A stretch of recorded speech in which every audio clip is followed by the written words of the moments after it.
वज़ीर इत्तलात पंजाब आज़मा Bukhari peoples party पर चढ़ दौड़ी। प्रेस कॉन्फ्रेंस में कहा कि पंजाब बड़ा भाई ज़रूर है लेकिन छुरी के नीचे आने के लिए नहीं।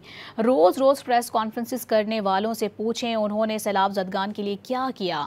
शर्जील इनाम मेमन सिंध में 17 साल में पीपल्स पार्टी के सिर्फ 17 मनसूबे ही गिनवा दें, अपना नवाब शाह और गड़े खुदाबख्श ही दिखा दें और बताएं 17 साल में क्या किया। आज़मा बुखारी ने पीपल्स पार्टी की क़यादत सूबाइयत का इल्ज़ाम भी आयद किया। उनका कहना था कि शर्जील मेमन ने मरीम नवाज की शहबाज शरीफ के खिलाफ साजिश का बयान दिया, उनकी सियासत इतनी गिर गई है।